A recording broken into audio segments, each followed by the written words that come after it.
Thank you, Klaus, for facilitating this workshop and making the initiative. Obviously, the question of play is just really fascinating and really, really difficult to get any kind of handle on. And to those of you who have paid careful attention to the program, you will notice that I've introduced a question mark in the title relative to the program. I do this because at the Interacting Mind Center, we have a research project on play. We are interested in children's play, but for various reasons, a lot of our research is about adults who are playing in different ways. Because it seems to us that there is a lot to be learned from children's play, translated into adults' play, and there is also things that can be studied in adults' play that are really difficult to do in children's play. So there is an interesting way of moving back and forth between those domains here. And currently, we seem to be homing in on at least two factors that we, so to say, see occurring again and again when adults are engaging in playful activities. And that has to do with some instances of what we might call autonomy, some instances that we might call surprise. I will come back to them again later. I don't think this is an exhaustive list. There could be situations where these are not key. But I will just introduce you to some of our studies to, so to say, throw into the room some ideas as to why is it that autonomy and surprise might be at least some of the key elements to be interested in. Now, in these days where we talk a lot about learning through play, it might also be interesting to discuss, well, what can you not learn through play? And here is a brand new article. It came out, I think, 3 days ago. I stumbled across it, that looked at what you would think would be the ultimate playful activity, someone on a slack line, right? And in this particular study, they took a group of people and gave them 3 months of training to walk on a slack line. And over time, they became better and better at walking out onto the slack line.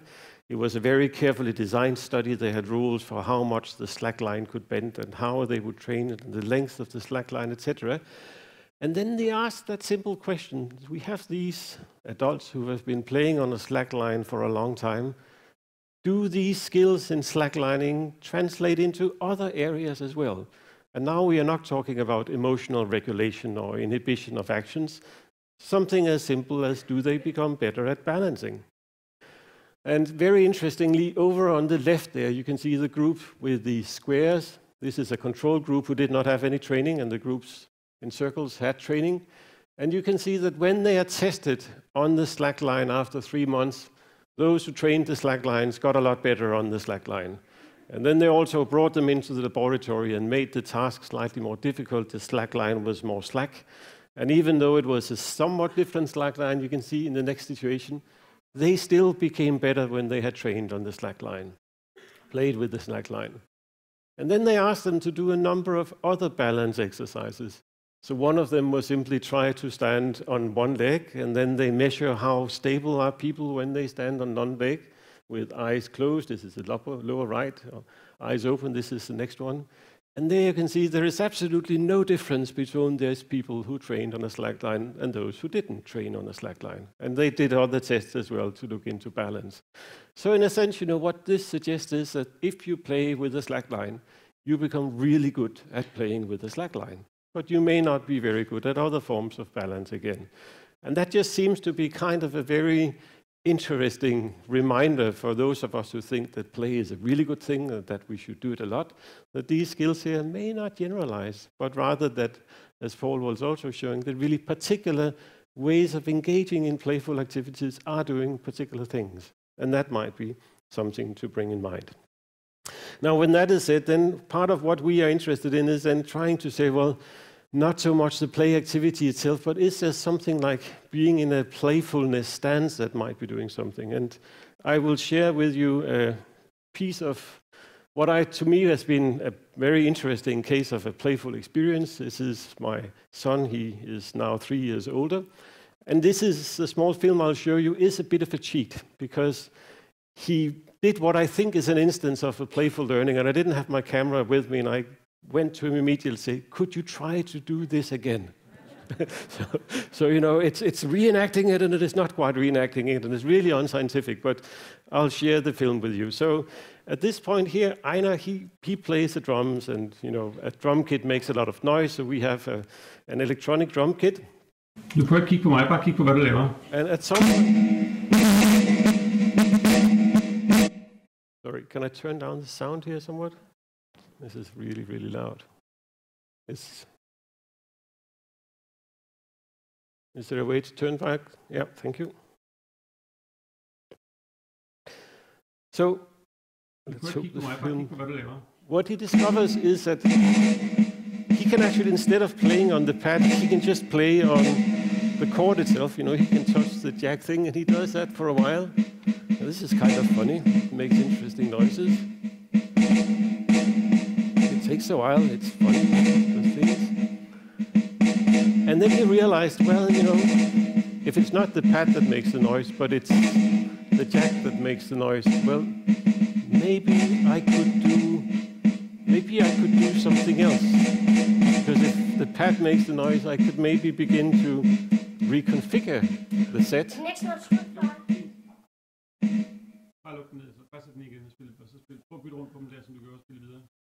And then he discovers that he went down and he took the bass drum and said he took the pad out of the bass drum. That makes a bass sound, and the other thing makes a snare drum sound. And then he began to shift them around. It takes a little while. Shifting around. These are very mechanical things. Yeah. So now the bass drum is something else.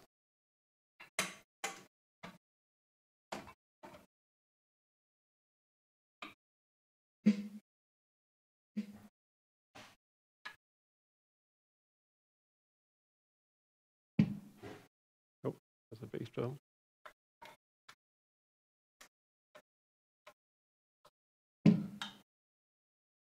What is this now for a set? It's a drum set, but it's not kind of the ordinary drum set any longer, because the bass is up where the snare used to be. And once you start playing on it, it just behaves kind of really strangely.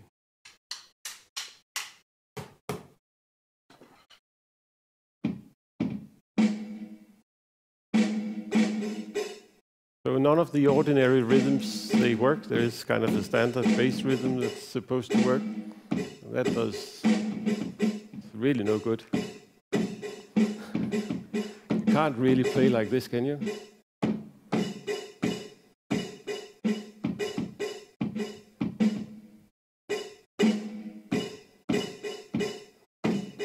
So there is kind of an interesting process of resistance from the material. You wanted to do something.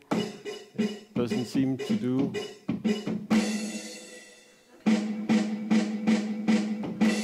What it should do. So let's try to decouple all the things that we're normally doing. And then after a while, he, so to say, figures out that he can change the configuration with which he's doing the playing at the end of it. He's actually doing kind of an ordinary rock rhythm, but reconfigured so the hand does what the foot usually does. That's kind of a learning in itself in terms of being able to reprogram your motor system. But I think for that which was much more important was that after he had had that exercise, he said, well, now I suddenly understand what an electric drum kit is like. And there was kind of a deep realization that this world here is reconfigurable. It's a set of digital tools that I can do differently. And I mean, not surprisingly, working on hacking and digital devices is what he finds really, really funny at this particular point here. So kind of a really interesting instance where you could say there was an explorative phase that was driven by just an exploration that allowed to discover something in the world that could be looked into by way of embodied means, and that led to a different kind of understanding. So this could be, you can say, an instance of playfulness as a way of exploring the world and getting new insights to it. Now we have tried a little bit more systematically to look at, well, what is it then that happens when, in this case here, adults enter into systematic states of playfulness? And in this particular study here, we gave adult people from a high school, sets of Lego bricks that could be used to construct a duck like this. And we asked them to produce 5 ducks in a row in a work-like manner. And that could look like those particular ducks here. And once they had done that, we asked them to try in a playful manner also to try to construct the ducks. And then they constructed them in a work-like manner, and then they constructed them in a play-like manner again. And over time, we basically ended up with a couple of hundred of different docks that people are producing, because it turns out that once you go into a playful mode, there are hundreds of different ways that you can build these particular docks here. And what we were interested in was not just the production of docks and not just what happened in their bodies as they were doing it, but also their experience of what was it actually like to be playfully working with these docks or playfully building these docks instead of something else. And we conducted a set of very detailed interviews, or rather Katrin Heimann conducted a set of very detailed interviews. And I'll just briefly share some of the insights from this. So here is a person who said, well, you know, I was in this situation that I needed one break more or something, and I couldn't really find it. And then it was just like, okay. And then the model changed. Like, I sort of thought, okay, maybe it can become what I want it to be, but now it looks like this. And I'm not sure that it was like once the last rig was sitting or when I was done, but it sort of was like, okay, that it was like this. So in a very interesting way, this starts out with an intention, and then the material, so to say, provides a certain sense of resistance to what could be done. And that experience leads to a sense of autonomy as to, I can actually do something else from what I started to do in the first place. And when Katrin looked into details to analyze what were then the experiences of people as they were building these things here, was what we might call a creative spiral of playfulness, which was unfolding. And it started out by realizing that, you know, I'm in a situation with relatively few constraints. I can do what I will, given the few bricks I have. And that led to an exploration of the material. These things can be done in different ways.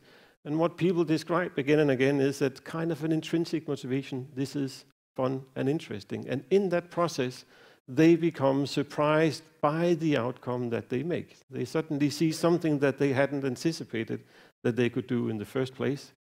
This leads to a feeling of competence, which again leads to an exploration of the material and a strong intrinsic motivation, so to say, to continue this particular cycle here. So what we found quite consistently in these particular settings here was that the tension between, so to say, the resistance that they got from the material that allowed them to explore something that they hadn't seen they could explore. And suddenly there were products in the world that they thought, well, how did I do that? I don't think I was able to do that. That led then again to a new exploration in a really interesting circle of playfulness.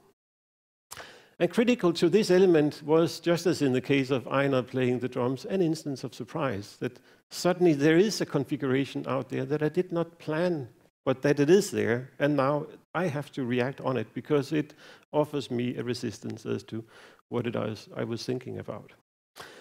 Now, this question of surprise and how you produce surprise is actually a huge issue for people who are interested in understanding what is innovation and what is creativity. Because the whole question about when do something new occurs and how do we plan for something new to occur is really enigmatically difficult to understand. One of the people who have looked into it is a physicist, Stuart Kauffman. And Stuart, along with Vittorio Loreto, another Italian physicist, they are interested in the kind of things that are just next to that which is currently existing. And Stuart has called that the adjacent possible.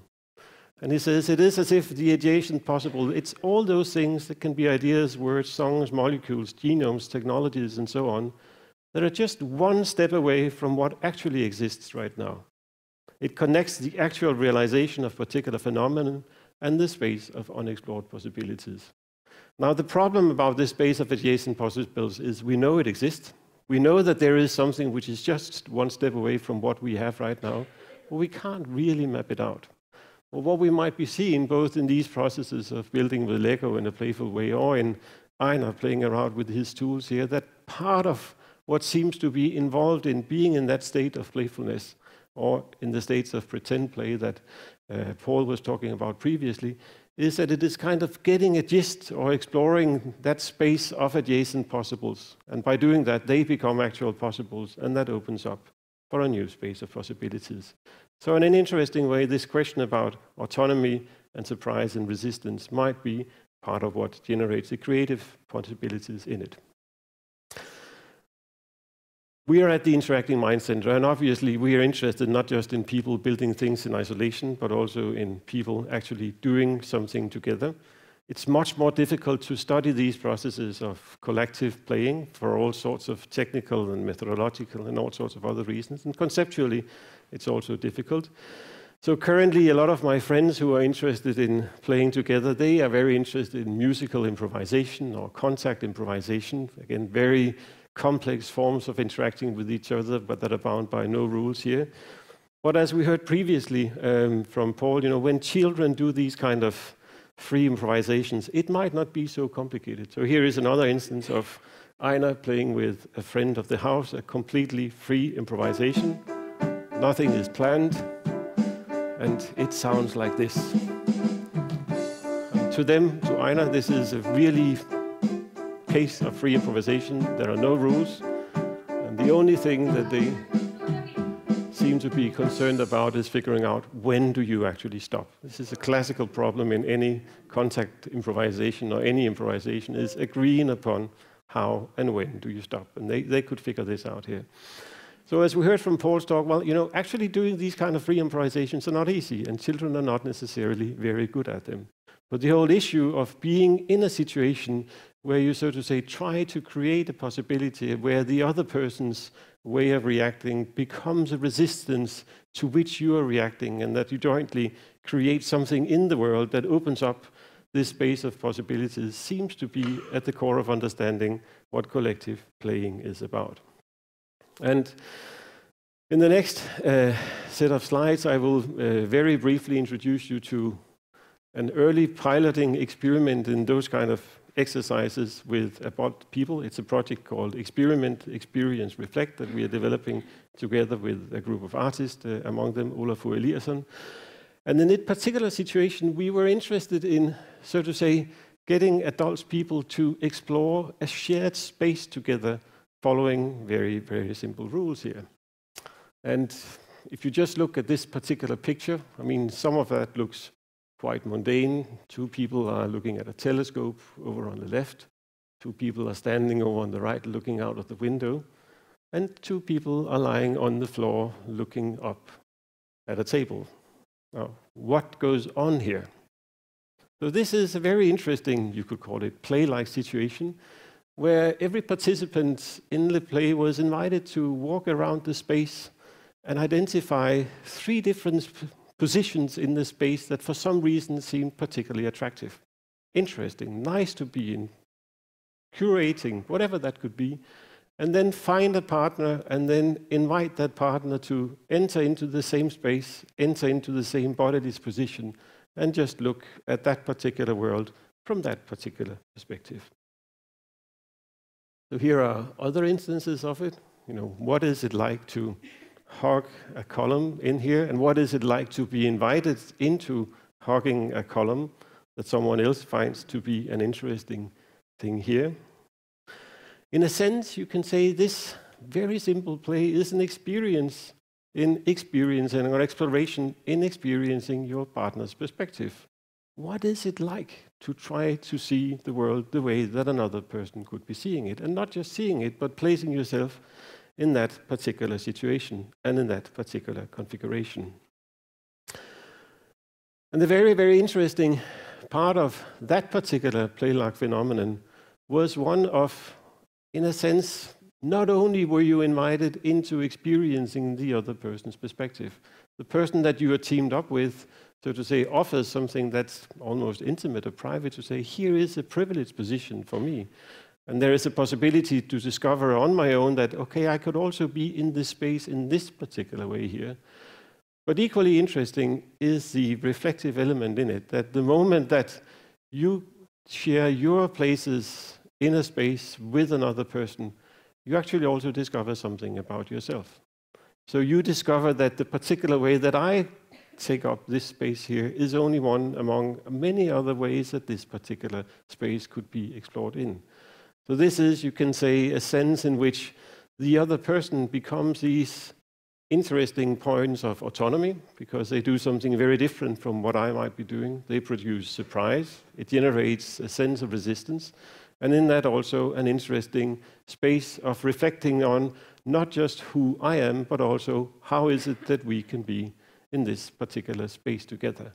And that seems to be another aspect that can be offered by some of these very interesting play-like experiences among adults. Now, the last study that I will briefly introduce you to is exploring something that could be called a play-like phenomenon. You could also call it something else. It's a study that has been designed by Mark, who is up on the first row here. Mark became, for various reasons that you can explore with him in the break, very interested in this phenomenon called Ouija board. And the Ouija board is also in Danish known as the spirit in the glass. It's a way where typically two people get together around a table. And on that table is some kind of a poster that has symbols and letters written on it. And that each person put their hands on a glass or a placard in this instance here. And then you, so to say, figure out where would this particular thing move. And in the traditional way of doing it, you would say that some forces from the outside comes in and takes control of the event, and some people have used it as a way to communicate with spirits, etc. You could also just see it as a play. You know, people get together, they hang out, they do this particular activity. And there are a lot of literature that suggests that this was a very kind of interesting pastime in the late nights before there were Netflix and other things, that people could get together and just explore with each other where will our hands take each other along such a placard here. Now, the interesting part of this thing here is that if you talk to people about the experience of it, then when it works, they will say, well, you know, I didn't do the movements, and I really don't think that the other person did the movements either. But it has been very contested. How do you actually check whether people don't know whether they do the movements? And in order to explore that, Mark came up with a very clever design, because he basically constructed some eye-tracking devices, some glasses you put on, so one could see where would the eyes be looking. And you could say, well, if I constructed the movement, I would probably look where I want the placard to move before I sent it there.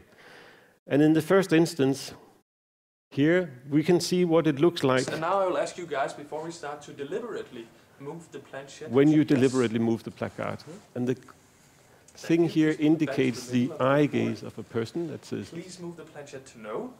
To no. Thank you. Please move back to the middle. And now I would like you to spell out the following word, Baltimore. Yep.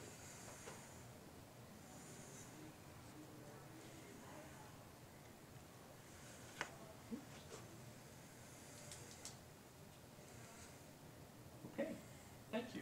Okay, so we can see sort of quite clearly people think, well, I need to send it there, this is where it would look, the hands go in that particular direction. This isn't really play-like, this is just me sending things in particular direction. Now, in the next instance of it that Mark set up was then to try to run this as the kind of game you can do with the Ouija boards. And in order to make certain that this was a meaningful activity, he went to the Ouija board annual Ouija convention in Baltimore in the US, where people from all over the US come together in a large conference hall and do Ouija board things for a whole day. So, you know, for these people, this was a meaningful thing. And the next thing I will show you is an excerpt from such an Ouija board setting. And the participants ask, is anyone there? And the Ouija board says, yes, reveal yourself, your name. And it says, you are kidding. Very SMS-like languages, you know, spirits these days, as all other imaginative phenomena, they are in tune with their times, as we were seeing. And then it says, goodbye. Participant asks, you're kidding, is that what it said? And then here is the video of what is unfolding here. Why are we kidding? Why are we kidding? Now look at the eye gazes here, because you can see they don't really know where they're going. This is a completely different process from the process. Uh-oh, J. I think it was a J.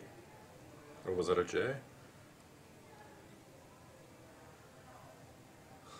Spelling joke? The guy on the right is more experienced in doing a Ouija board than the other one.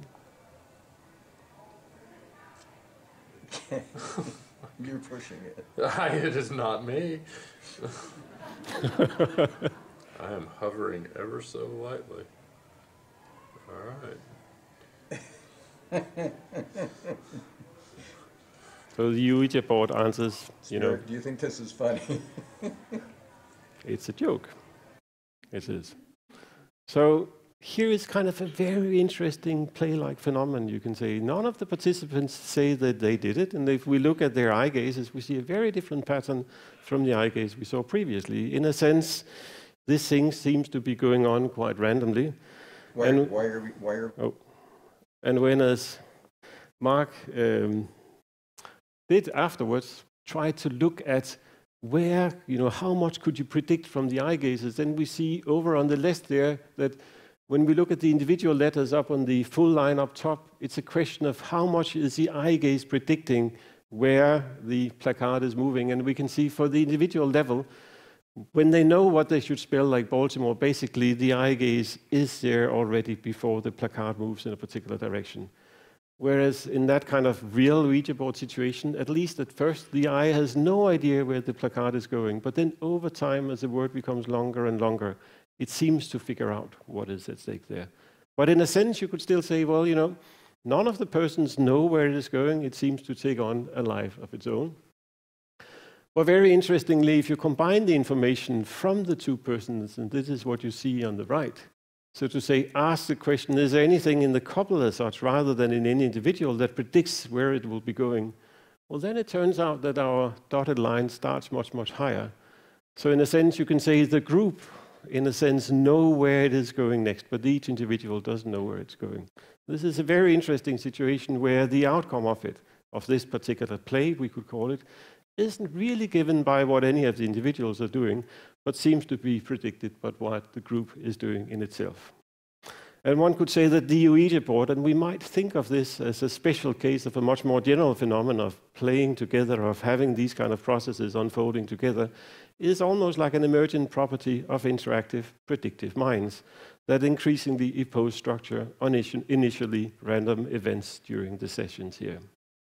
So that gives us kind of a very interesting aspect view into one element of what might be the playful process. That part of this particular process is, in a way, not to take control over it, but so to say, allow the bodies to do the things that the bodies do as they're interacting with each other, but inside of that particular space of playing which is being unfolded.